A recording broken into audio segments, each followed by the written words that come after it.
Before we start this minisode, I wanted to say that I made a promise way back into the show that if I do get a review, I'm going to read it out at the beginning of the podcast. And we got a review, and so I'm going to do exactly that. So this review comes from Childish Eno on Apple Podcasts, and they say, amazing and exactly what I've been seeking. I really enjoy this show. I've been seeking a show that really speaks on this topic, and I'm so glad that I found you on Twitter. These are incredible, and the analysis is amazing. Keep up the good work. Thank you very much, Childish Eno, for the review. I do hope you do get a lot of value from this podcast, and I really do appreciate it. Thank you very much.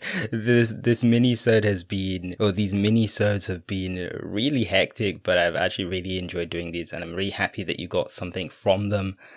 And yes, I might as well just to plug my Twitter as well, because that's also where I speak about a lot of like animation related stuff. So if you do want to follow me on Twitter, you can at Get In The Mecha. But anyway, thank you, Childish Eno, for the review. And yes, let's get into the episode for this week. I'm Jamal, and you're listening to Get In The Mecha, your weekly anime and manga analysis podcast. From inspiring arcs to game-changing cinematography, I'm on a journey to try and make sense of it all, episode by episode. Enjoy the show. Welcome back to Get In The Mecha, and in today's episode and in the fifth installment of the short intro to series, I'm going to be taking a look at another animator that I'm really into and their work, and this time that is Yoshimichi Kameda. So let's dive into their work.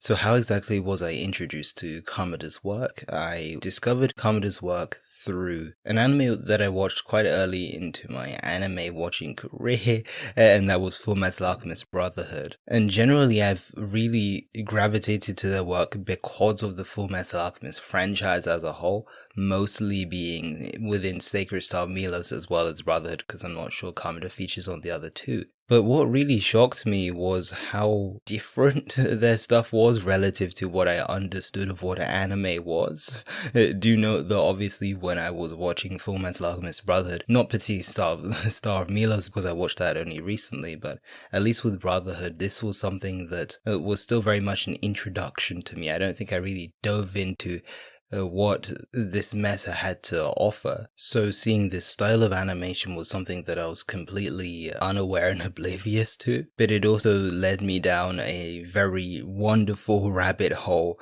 that is the Kaneda school of animation. Conventional or not conventional, there's historical precedent for the work of Kameda. And a lot of, as I said, a lot of his work comes or is rooted in the Kaneda school of animation, which goes back almost about 4 decades and still has multiple animators, and not just Kameda, who adapt and use this style for presenting what they wish to portray. I'm no anime historian, and there are way better places to go if you want to research the work of Yoshinori Kaneda and those who have been influenced by him. But for a very, very snappy rundown of the Kaneda style, which is named after none other than the legendary animator Yoshinori Kaneda, it essentially revolves around this very frantic approach to animation and movement in general. It focuses a lot on where, this is going to be weird to explain, but it snaps very quickly between stances. There are often these preemptive lines that showcase where the thing is going to move, and also kind of traces it as well. And I understand it's very hard to explain this in audio. I will probably put some links into the show notes if you want some better insight into it, because it is very hard to explain, but I think once you've seen Kameda, I'm sure you understand what I'm trying to get at.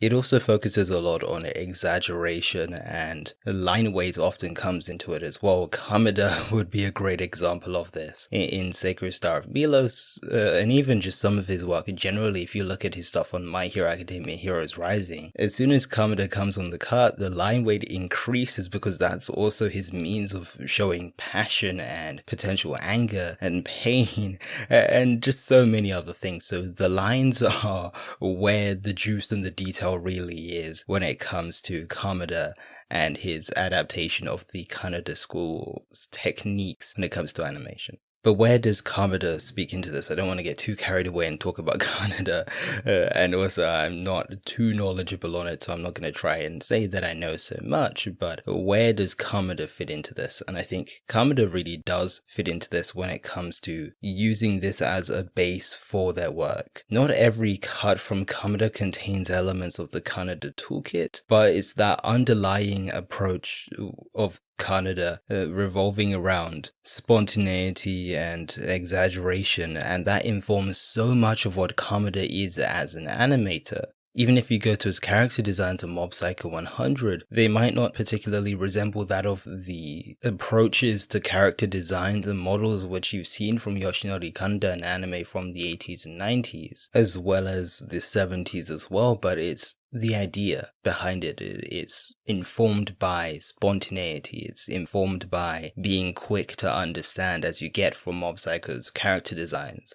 When you see Reagan, immediately you kind of know what this guy is about from his facial expressions because of the line weight and so many other things. And I think that is what is great about Kameda. His approach is really clear, and you really get to understand what he's trying to do through very few things. From line weight alone, you can tell what he's already trying to portray. Furthermore, Kameda really likes to try and add to the style by adding elements that are more rooted in today. A great example would be his style of impact frames, which are something that we've seen around quite a lot, these contrasting black and white frames, and also other features as well. And so he's able to really refresh the style and give his own spin to it, even though it's been a style of animation for decades on end.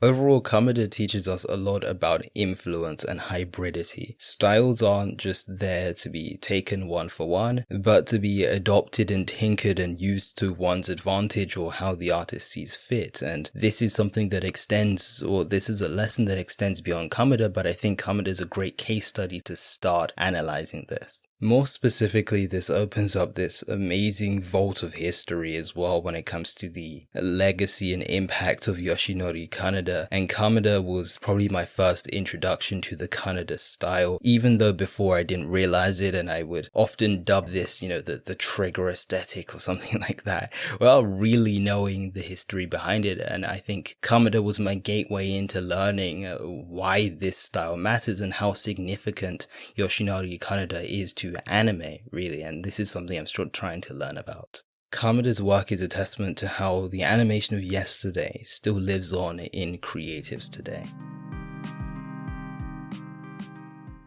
So that was Minisode 5 from last week. Now let's go to Minisode 6 from this week. I'm Jamal, and you're listening to Get In The Mecha, your weekly anime and manga analysis podcast. From inspiring arcs to game-changing cinematography, I'm on a journey to try and make sense of it all, episode by episode. Enjoy the show.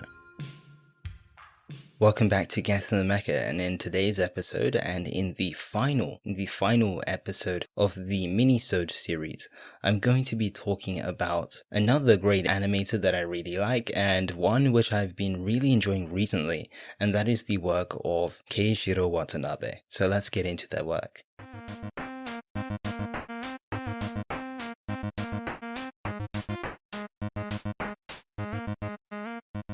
Watanabe is an animator that I find kind of difficult to talk about, not because they don't have enough work, they have loads of it in their portfolio and a large variety of it. They have loads of it to analyze and discuss, but my challenge really is that it's hard to put your finger on what they're actually doing and why it looks so great. It's an issue which I've had with a few animators, and notably that of, say, like Shinya Hira, for example. And you even see similarities within their work, but what's difficult is putting your finger on what they're doing and how they do what they're doing. And so this episode is maybe not going to be completely explanatory. This series was never this person's animation explained. I don't really want to try and explain it to you, just discuss it and enthuse over it. But I'm going to try my best to say what I think makes Watanabe a splendid animator in the landscape today.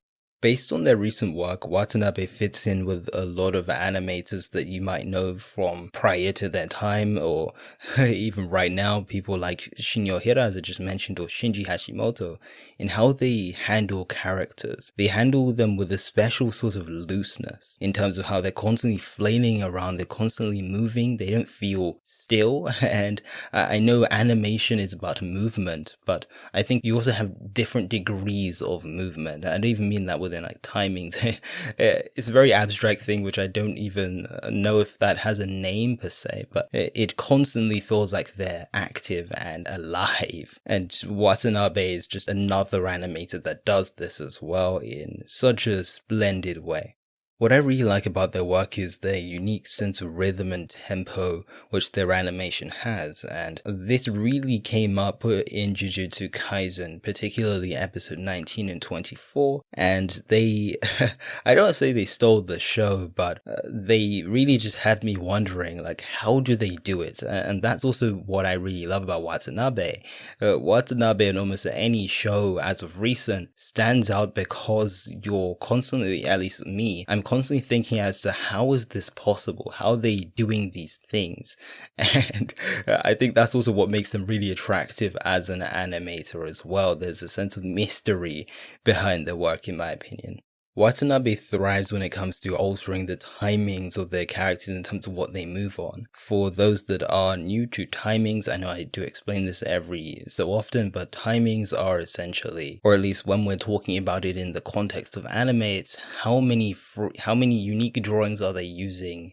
We're not including in between frames, but how many frames are they, how many keyframes is the key animator using out of the 24, and how many of those are unique. If they are using 12 out of, say, the 24, we often label that as 2s. If they're using 24 out of the 24 in every frame that's in a second, we'd often refer to that as 1s, and you can probably figure it out as you divide the said number by 24. And in this case, Watanabe is able to really switch between 2s and 1s very rapidly. In Jujutsu Kaisen quite a lot, they'll switch to animating on 1s for a very short period of time where, again, as I said, 1s being a unique drawing for every frame within the context of 24 FPS. That's a lot of drawings. And he'll do it for a very short period of time, and then they'll release it into something like 3s. I say release in quotation marks because it technically isn't a release, but it creates the illusion of this release because everything's going so almost smoothly, and then it kind of just dissipates in a way. I know I'm throwing around a lot of words and ideas that potentially don't even make sense, but I think he just has a really interesting concept of momentum in his own head, and I don't think many animators have this, and that's why I really think his work stands out, because it's based on its own norms, it's based on its own ideas and framework. Maybe not exact, obviously it's still rooted in animation and the meta of Japanese animation still, but it operates on such a different conceptual level to what we often see. It's about momentum and releasing momentum rather than these other concepts which we've discussed in former episodes. Some would describe Watanabe's animation as chaos or chaotic, and I agree, but I also disagree. On the surface, and when it's fully in motion, I can definitely agree it screams chaos. But at the same time, I don't think it's also very productive to define it as that all the time, because I think there's a much deeper way of thinking about the way in which it ticks and how it operates. And I think chaos maybe takes away from that, because there are patterns amongst his work, especially Jujutsu Kaisen, which I'm returning to again as a great example of this. And I think we just have to try and dive into the mind of Watanabe. That's why I come back to the beginning and say that he's so difficult to figure out, or his work is so difficult to figure out, because it feels like it's just based on his own ideas, which sounds normal, but often, you know, when we have, well, obviously, yeah, there is influence within the industry, and I'm sure Watanabe has those, but when it's based in very irregular norms of momentum and such, and releasing momentum, I think we have to try and dive into those patterns to really explore what makes Watanabe's pattern great, or Watanabe's animation great, rather than simply and only defining it as chaos. Why does Watanabe's work so well in Jujutsu Kaisen though? That's something I really want to get into. In the case of Jujutsu Kaisen, I think it's really good because tempo, rhythm, momentum, etc. relate so strongly to the notion of the athletic zone, which is really needed to understand the Black Flash which Akutami's crafted. And by interpreting the style in this way rather than calling it chaos, I think we can really dive deeply into how genius their choices are. Again, if we have an entire understanding of momentum within animation, we can very much understand what Akutami has been trying to portray and how Yuji has picked up momentum. He is in the zone and now he's ready to fight, which is such a big concept in the second half of Jujutsu Kaisen. Keiichiro Watanabe was almost the perfect animator for this project because his ethos and almost philosophy of animation, at least from what we can get from a viewer's perspective, fits exactly with what Jujutsu Kaisen is about, and so the two match almost perfectly. Watanabe is proof that in some cases, anime allows norms to be bent and even shattered entirely. That is obviously for debate, and I'm not saying he smashes every single norm to exist. There is some precedence there in other styles, such as that of Norio Matsumoto, and also that of, again, Shinjo Hira, Shinji Hashimoto. There's some linkage you can see there. But overall, I still think that, at least for a lot of newer viewers as well, and those that are newer to animation, this does feel quite norm-shattering. I think their work will also mark a change in how we discuss Japanese animation and how we need to adjust the way in which we think about it to better understand these styles and how we understand storytelling. In short, Keiichiro Watanabe reminds me that there's still so much more to learn and understand when it comes to Japanese animation.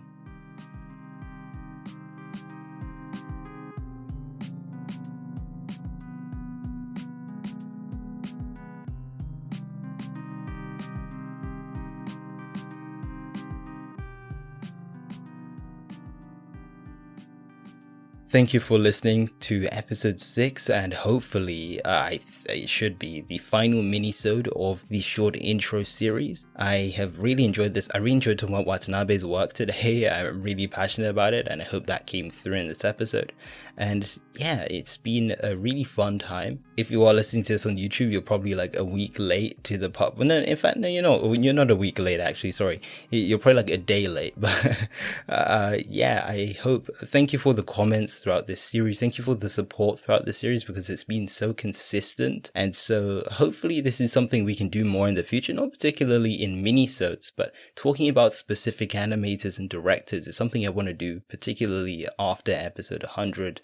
And yeah, I want to take some more time to focus on individual staff members because, of course, this industry has so many people to offer and I want to shed light on these people. Next week, I can't really confirm what's going to happen. I might, I'm just saying it now, I might do a thing where I just compile all 6 minisodes because I do need a bit of a break just to like breathe between this and then go back to the normal episodes, and also I can get ahead of schedule too. So I might just do one of those. So if there is no like particularly new episode next week, I'm telling you now in advance.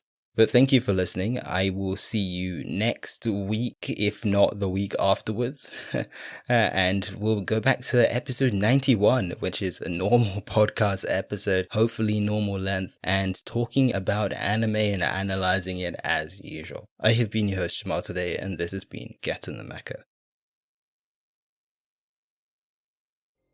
The music in this production goes as follows: Synthwave by Alex McCulloch, Mandatory Overtime by Joth, and Different by Chasersgaming.